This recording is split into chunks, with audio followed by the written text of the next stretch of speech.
Welcome to Inner Peace with Dr. Reese, a program that can help you become liberated in the modern world.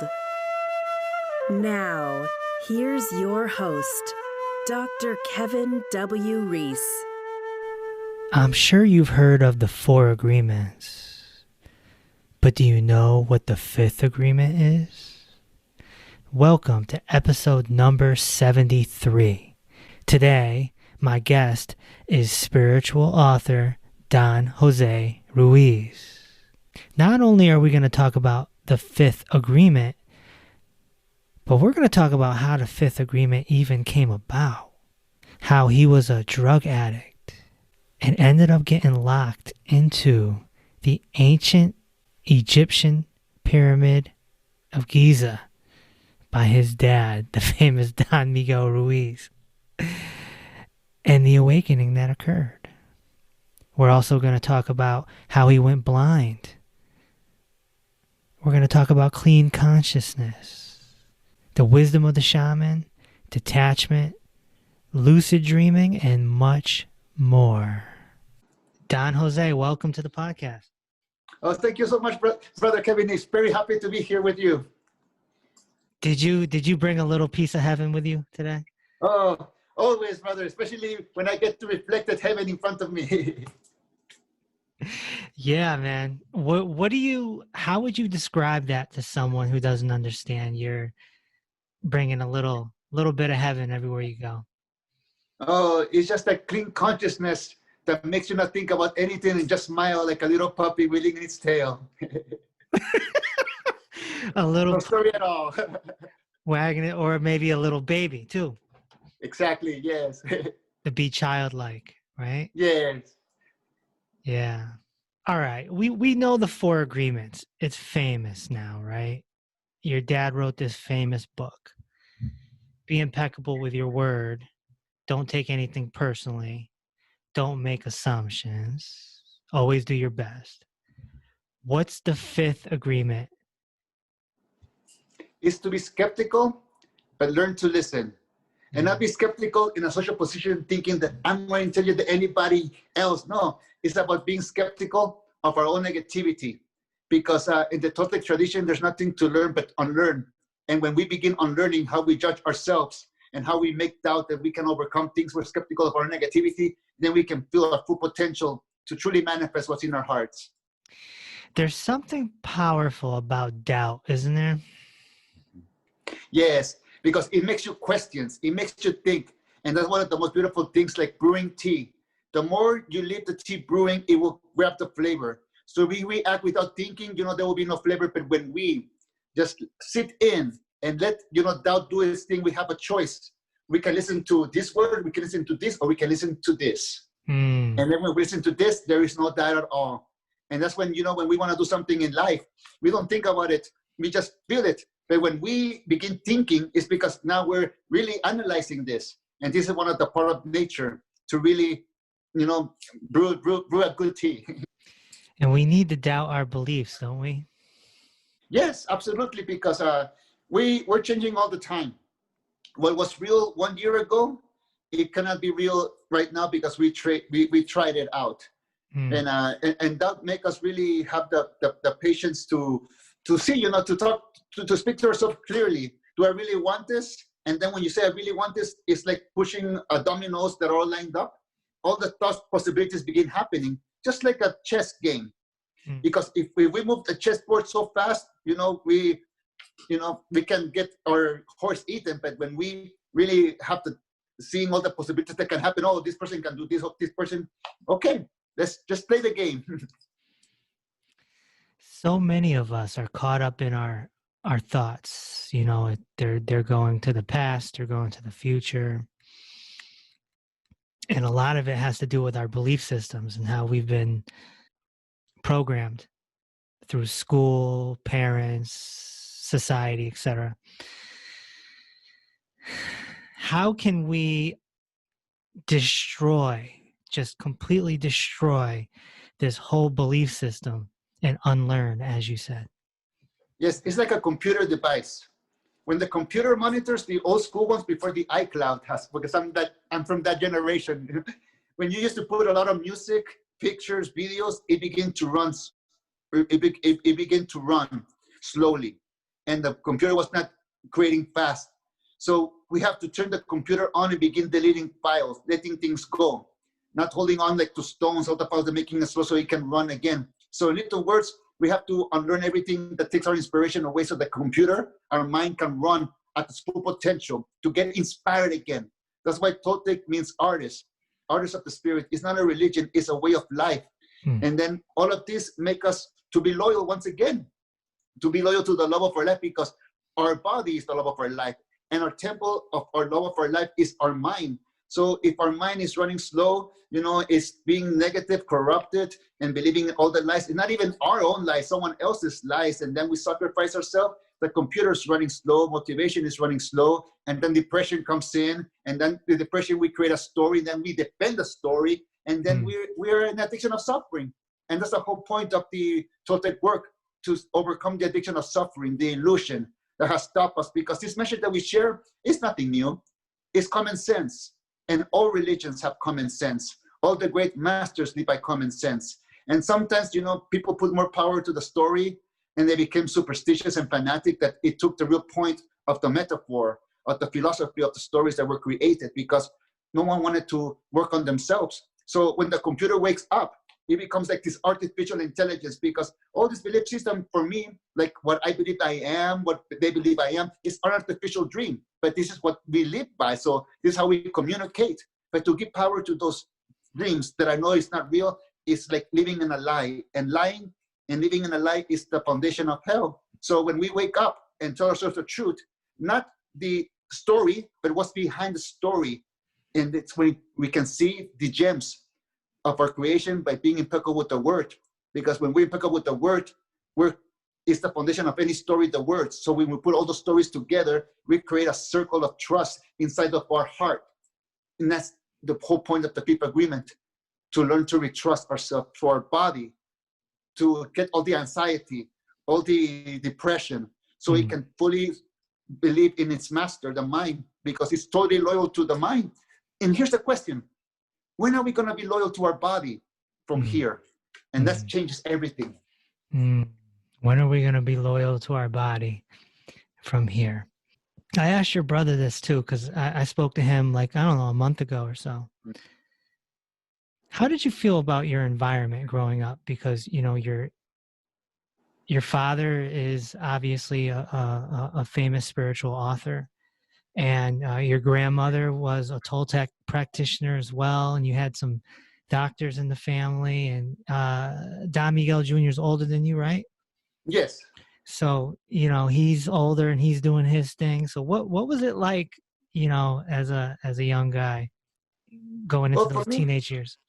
Yes, for me, the tradition that we live by, my grandma's tradition, is like if there's a Christianity religion that goes to church on Sundays, for me, was doing the ceremonies and all this was like for me, but I was intrigued by pop culture, by, the TV, the Wonder Years, the music, all those things really inspire me. But one of the things that happened in my upbringing, that I wanted to grow up fast. I wanted, and then I began seeing how my elders, like hanging with my older cousins who used to party, who were 10 years older than me. I'm just a kid, but I wanted to be accepted. And, and where I grown up, you have to be like this macho, this pretending, because the peer pressure will get you. So if you don't prove yourself, they will eat you. And seeing how they bully my loved ones who are older than me, I said, I will never get bullied. So in that moment, I began doing what I'm not. I wanted to grow up fast. So in me, for growing up fast, is that you have to have drama, heartbreaks, and fights and all that stuff. That's what I see my elders doing. So I went into that. I lost myself. I went to drug addiction, because in that world, I was feeling pressured. And one of the peer pressure is one of the hardest things when you're a teenager. But when that happened, I removed myself from my family, because I began living in the world of the addiction of suffering. And like Grandma said, when you knock on the devil's door, he will open it. It will let you sit in his couch, but when you sit in the couch, you will forget about yourself. And that's what I did. So for me, later in life, after all the heartbreaks and the addictions and the things that happen in that world, that really hurt and break the spirit, then one day I got invited to one of the ceremonies, And I went to Egypt, and that's when the whole world began to change, because I was ready to change my life and to unlearn how I hurt myself. And and it went through a lot of things, because it began when I was a young kid. But I tell you, brother, if that didn't happen, I would not know what I know now. I would be just another preacher reciting the agreements and talking from the head, not from the heart, from the experiences. And in the Toltec tradition, life get us and put us into a world of suffering. But when we come out of it, it's like sending your kid to the jungle. But when he comes out of the jungle alive and survives, he has medicine and to share. And like I got this medicine to share from my upbringing. Like my great grandfather was an undertaker. His son was a musician. His daughter was a curandera, and her son, that's my father, was a medical doctor. And then one day someone asked me, and what made you? Well, I was a junkie, I became a junkie, and that's one of the most darkest parts in life. But I survived. And when I survived, I knew that was not in vain. And that's not me anymore, but I got the medicine to share with the people that are living that way. And that's what I come from. Many people that go into the darkness, and when they come out of it, they have life to share because they overcome themselves. And that's the whole point of the Toltec. So when I was a kid, I didn't really feel it, I didn't see the addiction of suffering, because I thought that was normal, until I woke up in it and I say, this is a lie. And then I wake up understanding what my father said in the Four Agreements. Imagine that you're the only sober person in a bar where everybody's completely drunk. And the drunk is not substance, but it's the addiction of suffering itself, using the word against oneself that creates negative stories. And then they share that you cannot be happy if I'm not happy, and that they call normal, and it's not normal. You had to go through a little hell to get to heaven. Yes, but it's the beautiful part, like we said earlier. Once you know that you're heaven, that you serve heaven, you share heaven wherever you go, because that's your authentic self. And our pretending is to live in hell, because it really takes work to live in hell, to continue to look the words and to be like under a spell of hunting your own mind. Well, I'll never be good. I can never change. I'm just a junkie. And that's when being skeptical of my own negativity helped me to transform, because I'm not that. I can overcome that. I am meant for love. And I stopped being the victim into the dream of the warrior, that is the second attention, to unlearn everything, to let go without anger, but just with returning back to life. And then when we come back to life, we have two choices: either be victim or continue the path of service. And that's what enlightenment is for me: service to the love of our life. Because when we're service to the love of our life, which is ourselves, we live in personal freedom. And that's what the third attention that we share in the fifth agreement, that is the dream of the angels, the dream of heaven. How old were you when you went through the junkie phase? I started at the age of 14 and a half. I started using crystal meth. Wow. And it ended until like I was in my year, when I was 20 years old, half my 20s. Now I got many things happened, but when I was in my mid 20s, about to be 21, I left my home in Tijuana, because that's where I grew up, in Tijuana, Mexico. And I went to the United States, and that's when my big unlearning began. And I went cold turkey because, I've got to some experiences that my body got abused sexually, and also it got abused, with all these substances, that it was not trusting me at all. So I began to unlearn how I used to hurt Jose. And that's what the Toltec work is all about, to unlearn how we go against life. And that's about the impeccability of the word. Because when we begin using the word without sin, because for me now, sin is a make-up word to make us feel guilt and shame, that gets removed from my point of view, and it's about, service. So every day we get tempted. Every day is a temptation to go against, I get my heart broken, I'm going to go back to be victim. And this is when I use my medicine, be skeptical of my own negativity. If this happens for a reason, I have to take care of this. And many people get the teachings obsessively that they begin hurting themselves and opening, closing wounds. No, this medicine is when we need it. And that's something that I begin noticing it, because then I started inventing stuff to heal, because I didn't want to look at the real pain that I was going through. And it's just to be the way that I am. And if I don't judge myself, nobody else can judge me. And that's when my world changed, brother. When I stopped judging the love of my life, when I stopped suppressing the love of my life, And it's when I see Well, the negativity of machismo. Machismo is pretending, wearing a mask and suppressing the divine mother, suppressing women, hurting them, And not only that, we're hurting ourselves because even though we're male, we have the body of divine mother because it's planet Earth. This belongs to planet Earth. This is like a tree of planet Earth. But us, that we have the stardust, that we have the part of the infinite in this world, is like something that got into the body. And this is what the angel, it means for me. The archangel that I thought that I was separate from me, it never was separate from me. I was always my archangel, but I didn't believe that I was an angel, archangel. And I tell you, when I pray, who listened? I did. When I said, please take this pain away, please give me opening the path. It was my body like going to the surface so I can communicate. It's like a ghost that tries to communicate to the living, And it was exactly what I was. I was dead in life. And my body was telling me, you're alive, please come back. And then I begin listening to my body, and that's who I'm at service to. And like the Egyptians say, it's all about clean consciousness, because in order to live in heaven, your heart must be light as a feather. If your heart is not light as a feather, you may never enter heaven. And that's a consciousness. If we feel guilt and shame, that's so heavy that our heart will never fly. But when we allow us, and we're skeptical of our own negativity, we unlearn how we hurt ourselves. Acceptance. And then we learn how to respect ourselves, and boom. Acceptance, accepting everything. Yeah. Is it true? First of all, before I get on to this question, where'd you go in Egypt? Oh, I went to different places, to Cairo, to the place where the Sphinx is, and Luxor, and went through the Nile. It was a very magical thing. And when I went to Egypt, to the Great Pyramids, my father had a great friend who was an archaeologist. And when we went to the Great Pyramid of Giza, they opened the pyramid door and they put us inside of it and locked it for 3.5 hours. Wow. So in one of the chambers, I got the gift of, dreaming, because in the Toltec tradition, we call this art of dreaming. So we do meditations, and I got to lay in one of the tombs. And when that happened, I just left Tijuana. It was just barely a week. It was kind of crazy, because here I am living in alleys, or hanging in alleys, and then getting detaining borders. And then 1 or 2 weeks later, I'm in this great pyramid. And I noticed that it was the death of the old Jose. Now something was coming back to life, but it took time, brother. Nothing happens like that. But the more that you are day by day living your life, you're getting there. You're getting the flame, and you're passing through all the forest of illusion, knowing nothing is real. But the moment that we stop hurting ourselves with what's outside, we begin enjoying the message that we have to give. And that's our authenticity. So you're in a pyramid for 3 hours.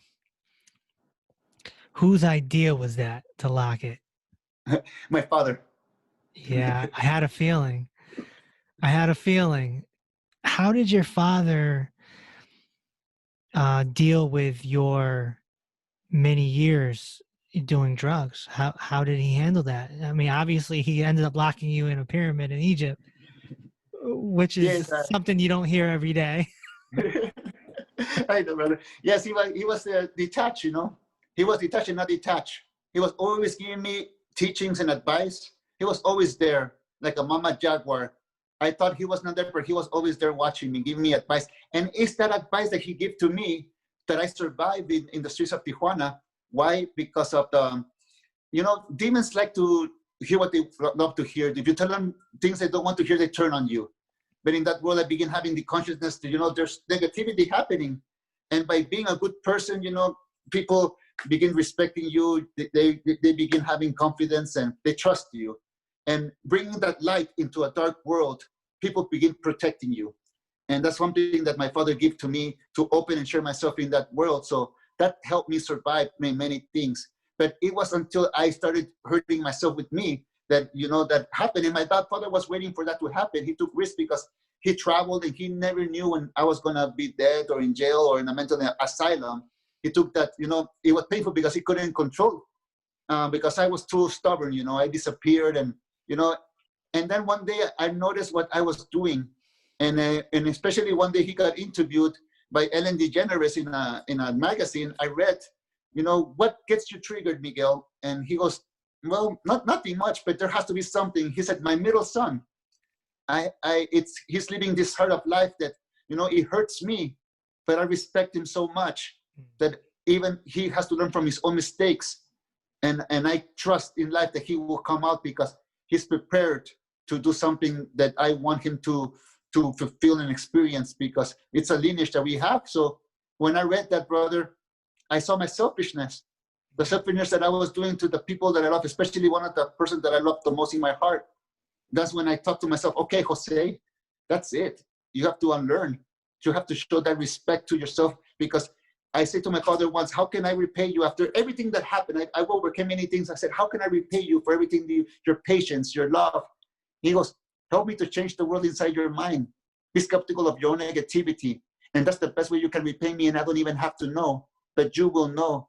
And his image inside of me, his secondary character in my head, is so alive that I respect him so much that I begin respecting myself until his face turned into my own face, because we are one. And the same thing now I do with my apprentices when we go, because, it's not about competing what the most suffering, or, suffering is suffering. We don't choose. We don't separate from anybody, because we all are parts of prey to the illusion of life. But when life gets us and we want to change our world, here we are for service. And the only thing we have to do is to share our story, because right now, it may seem that I'm speaking to you, but I'm remembering everything, all the reminders that I make the agreements with myself, because it all comes down to an agreement of love. And that will change our world. And that's what my father really helped me do. He helped me to make in myself, in my own asylum, an agreement of love, because the cage in the asylum that I was in was always open. I just didn't want to go out of it until I began loving myself inside of it and said, oh my God, I've always been free. But what kept me in the cage? Believing all those lies. So being skeptical of the negativity made me allowed that I can walk out of that cage, or any cage in life. If your dad never locked you in that pyramid, or suggested you'd be locked in that pyramid, we'd never even have the fifth agreement. It's true. It's true. I would have stayed in my own poor me, please resolve this for me. And I will be living in the world of the victims, never respecting my true self. And that's what happens in the world. That's why what we do, we may think we're teaching, but we're just reminding people of who they really are, so they can have their own choice, no matter what their belief it is. Because belief, it makes you have faith, and faith makes you have intent to take the action to change your world. And after you get yourself out of a hole, you can see that we were in a hole, but until we get out, we can look at down and say, oh my God, I always have the keys for personal freedom. And it's all upon my power of my belief. And then you get that confidence, that thirst to keep going and keep developing. Mm-hmm. Service. The little angel that holds the Virgin of Guadalupe is the mind. And the body of the Virgin of Guadalupe is our human body, where all our emotions live, because that's how the body communicates to us. And many people numb themselves because they don't want to feel the body. They don't want to feel the nervousness. They don't want to feel the fear. But fear is an energy that deserves respect, because it makes us identify things that paralyze us and that hurt us. So it's how our body communicates. Could you imagine if someone says, danger, you says quiet, and you crash? That's why we have to honor fear, because there's two types of fear. That fear that I describe right now, and then there's the fear that it is produced by the head, that is not real, that creates an illusion. And that's what paralyzes us in life. Is it true that you lost your eyesight in your early 20s as well? Yes, because of the abuse that I give to my body in my teenage years. For 6 years, I used the crystal meth drug, but I never liked to smoke that. I always inhale it in my nose. And that created a nerve damage. But then when I quit, and after like a year and a half, I went to a dentist, and the root canal, the numbing triggered a nerve that behind my eyes.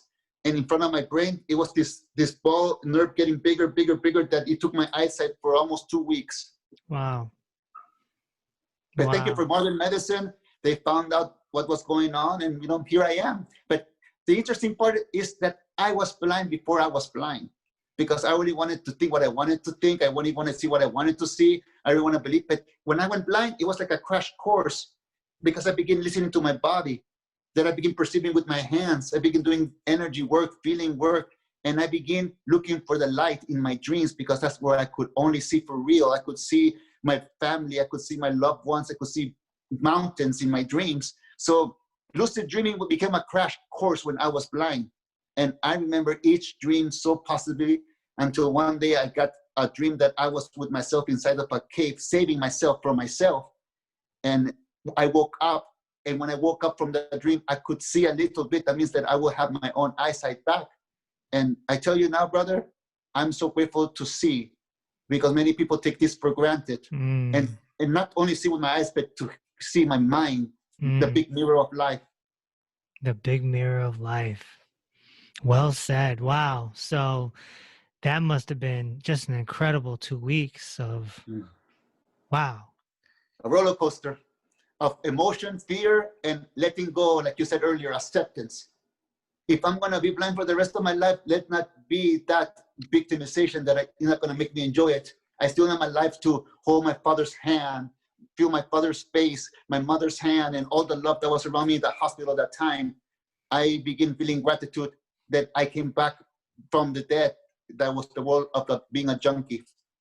Yeah, it's a lesson in gratitude. Lose your eyes, still got my ears.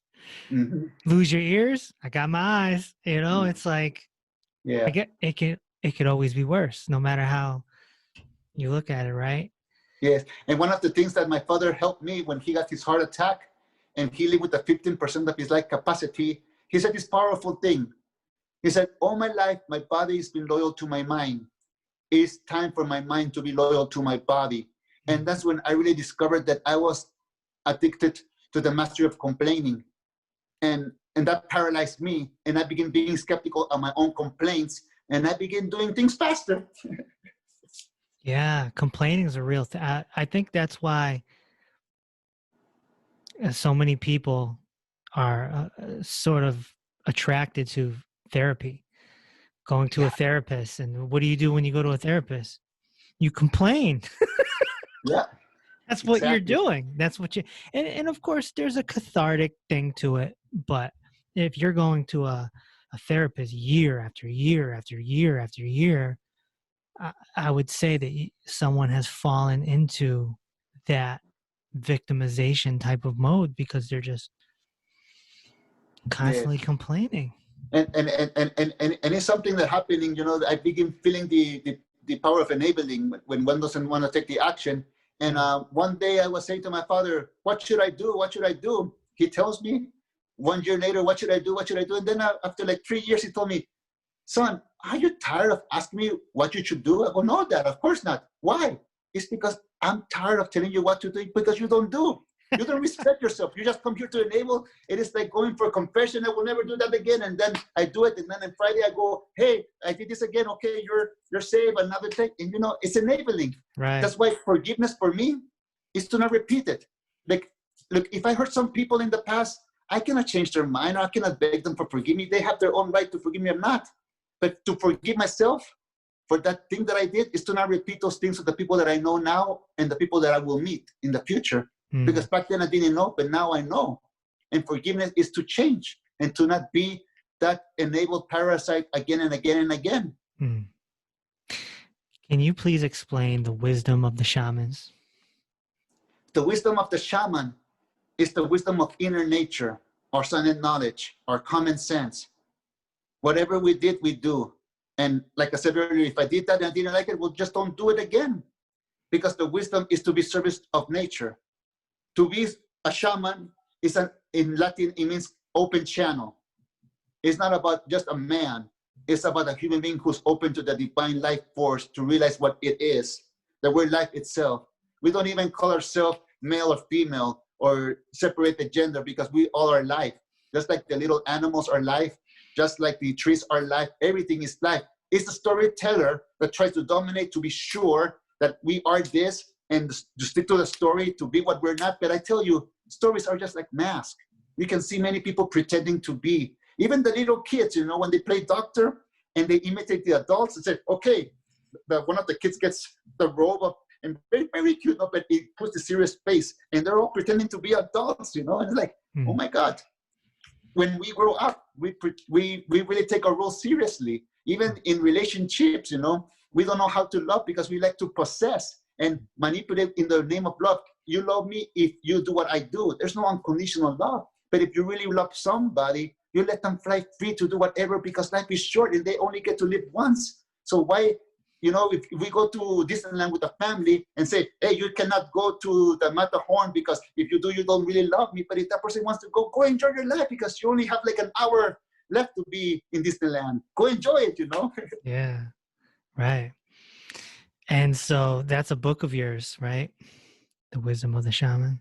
Yes, and I in that book I love to tell the power of storytelling, because that's the shaman tradition. It doesn't point the finger, you should do this, you should do that. No, it teaches through storytelling, sacred stories of transformation. And every story has a character, because everything in religion is philosophies too. Like the story of Jesus, the story of Krishna, the story of Buddha, they're all philosophy stories that embark to the human mind. So the human gets trapped. All of the things that make us think that is true happiness and richness is not true richness. And believe me, I've been in the gutters, and then I've been in the $1 million homes in Malibu and all these things home. And life is life. It's not about rich or poor. It's about enjoying what you have right now, because time is the real golden time. When you have time to yourself and you give yourself the permission to be free, the permission to live in freedom, that is the most richness. And you don't have to buy that. You don't need money to do that. It's just a state of mind. I go on week-long retreats as much as I can, and I don't even go anywhere. And so I put, people on alert so that they don't hear from me, right? I'd be like, well, I'm going on vacation next week. They go, where are you going? I'm not going anywhere, actually. I'm just turning my computer off, turning my phone off. And it's just me in my bedroom on my chair, and that's it. And in those moments of just, it's such a freedom, what you're talking about, the freedom of just being and resting in your beingness. It's a one, and of course after the week's over, you go back to life, normal life, but it's like, you've built on, you've developed yourself a little more, and then you keep going, Yes, I love that, because it's true. Life is a vacation with no destination at all. And sometimes people lose their suitcases and not enjoy their vacation. Right, yeah. And that's the things in life. We lose things, people move on, but we're still on vacation. And the thing is to never forget that our life is a vacation, because one day we're not going to be here. We're going to return back to the stardust where we came from. We're going to evaporate to the energy that we really are. That's why when we put our hands like this in the tradition of the shamans, and we begin seeing the space in between this, our hands and our words, that's what we really are. So when we speak from the heart, it's that we're channeling, and we're not channeling famous people who have died, like Moses or Merlin. No, we channel the true essence of life.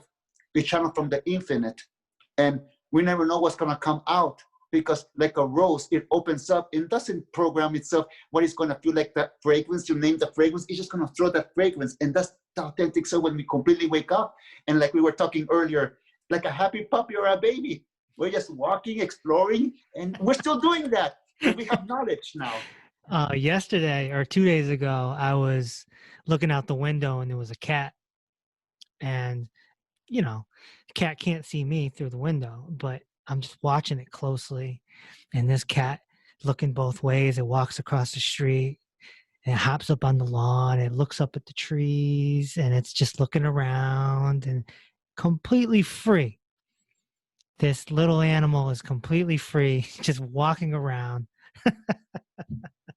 And, not too many humans can do that. Yes.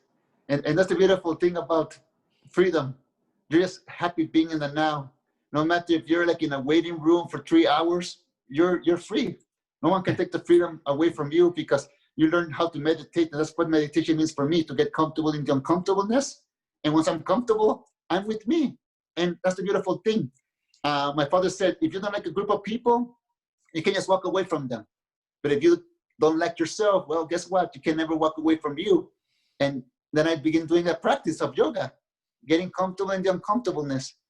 And my teacher from India, my stepbrother, Ramakrishna, he studied in India for many years. And he told me, Jose, it's great that you're going to do yoga, but the first time that you do yoga, I want you to really do yoga in your mind. Get comfortable with yourself. If you have problems, get comfortable and discomfortable. Know how to move on forward, because when you get on that mat floor, you're one with God.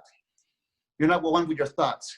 You're one with your body, because your body is part of God, and you begin feeling one. So there's some uncomfortable movements that we make that we think that we cannot, but when we breathe in, that helps us when we are going through a thing in life. Let's say we're gonna let someone go off our work because we cannot afford to pay them, or someone does bad, it feels comfortable, or someone's abusing us in a relationship and we have to end the relationship. Of course, it's gonna feel uncomfortable, but we're taking a stand saying, no, this is not permitting us anymore. That after we're breathing in, we're gonna get comfortable and we're gonna be flexible. So in life, it's about yoga too. It's about getting comfortable in the comfortableness so we don't get trapped.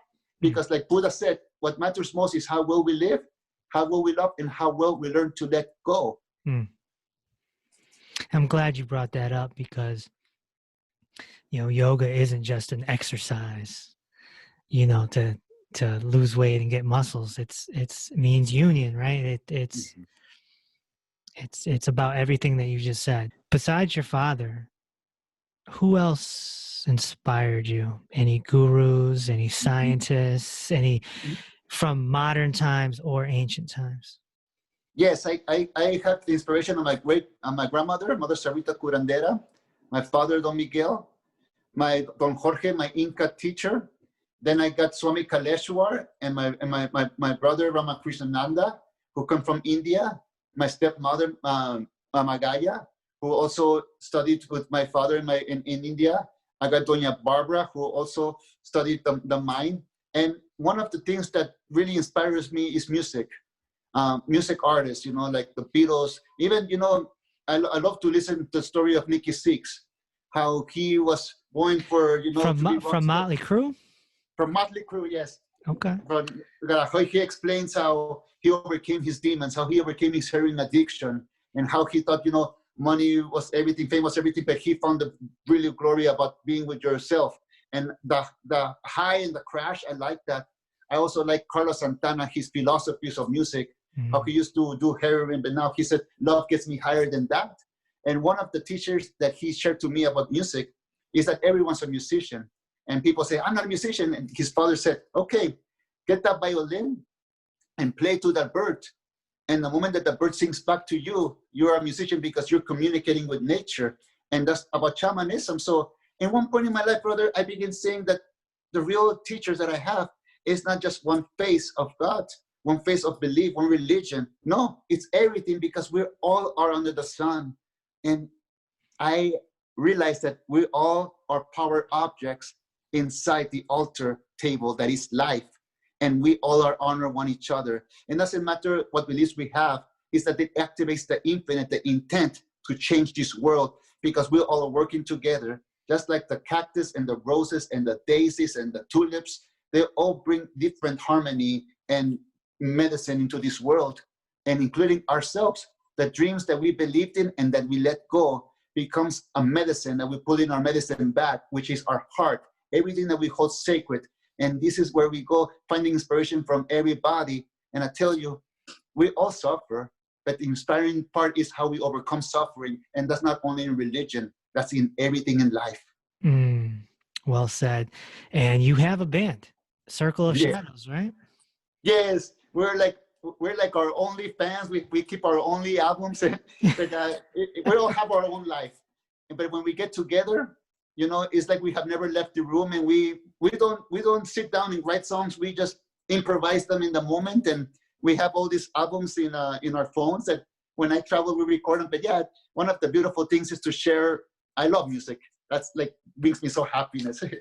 Yeah, right on. And like I said, I had your older brother, on this podcast about a month or so ago, and I was like, I'm going to be talking to your brother soon, and what should I bring up? He goes, well, he took care of me when I was sick on the road, he says. You guys travel when you guys go on tour, and he said one time he got sick and you took care of him. So yes, he had the cold, and when I was before I got to unlearn how I treat my body, I was weighing more to 150 pounds. I was obese. Okay. And I began changing my lifestyle into a vegan diet. And I began getting more herbs. And when my brother was sick, I like channeled my grandmother's medicine, because I see her medicine now is being sold like in juice bars and stuff like that. And she used to receipt it with teas and stuff. But I get lemon, ginger, and cayenne pepper into shots. And every day I had him drink 2 of those, because I said to him, you know what, one of the beautiful things of our tradition, that it's hidden.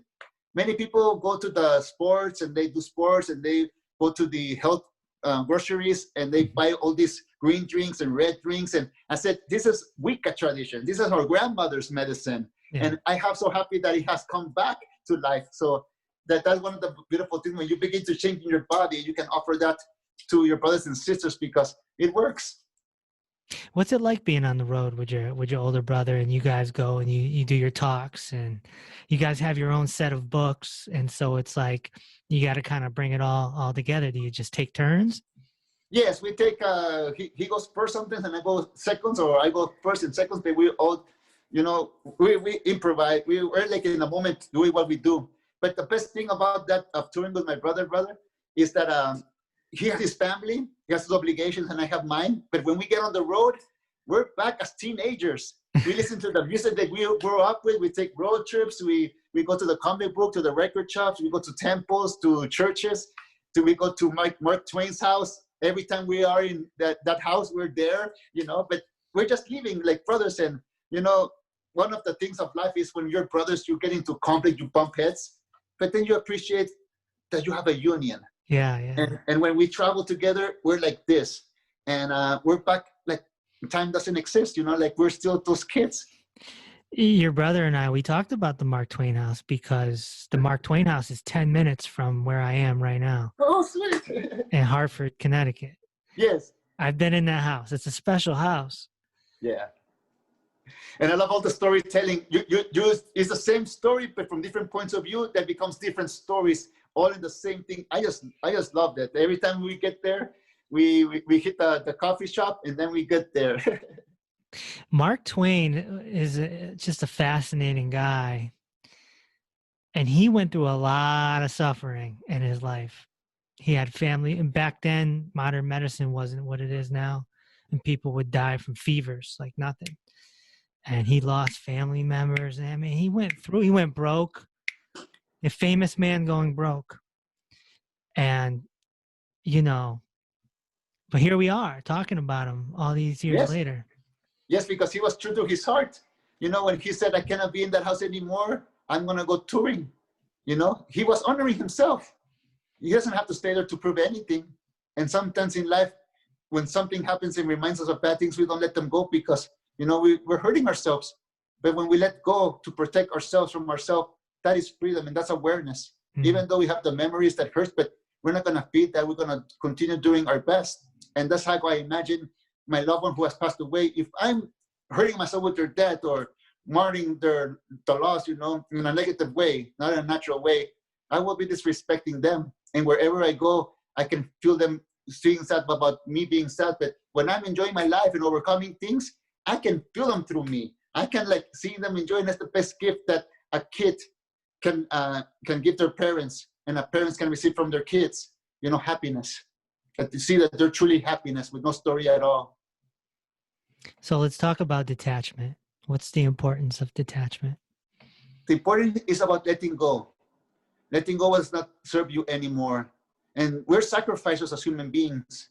You know, we sacrifice our dream, we go against ourselves. But, you know, it's like this person that goes into the river and he holds a sacred wedding ring of his beloved that is dead for a year and doesn't want to love. He just closed down, that is waiting for that moment for it can go home too. But all of a sudden, it falls and it loses the wedding ring. And he tries so hard to go look for it. And then all of a sudden, the river took it away, that it turns around and sees the sun for the first time in years. And in the sun, it reflects the light of his beloved, saying, thank you for letting go of the past. I want you to have a future. You didn't die with me. You're still alive. And wherever you go, you will live life. So now accept from this day on what the river has to bring to you, and let go what the river takes away from you. because it has nothing to do with you. And that's how we grow in life.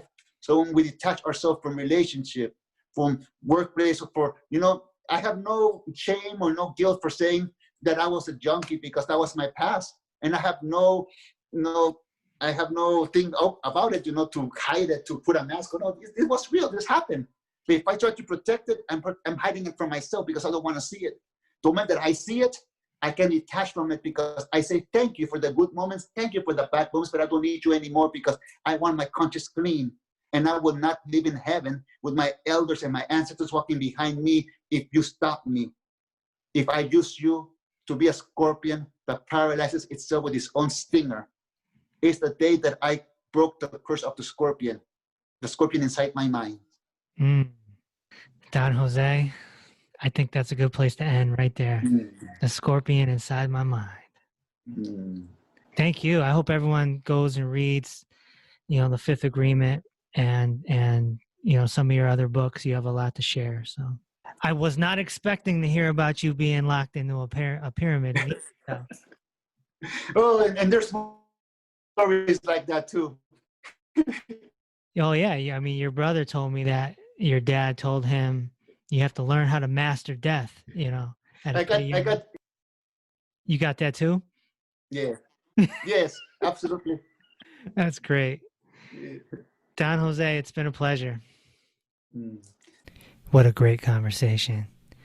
If you want to see the video version of this so you can see Don Jose gleaming light, that puppiness, that childlikeness that we spoke of in the beginning, you'll be able to see that on the private Patreon page if you're a member. That's patreon.com/Dr. Reese. I'm asking people to go there and support the podcast because we want to get this out to as many people as possible. And so your generous donation, you becoming a member, helps us create a budget so that, one, I can bring someone on to edit, and two, we can pay for advertising so that more people can hear this incredible recording.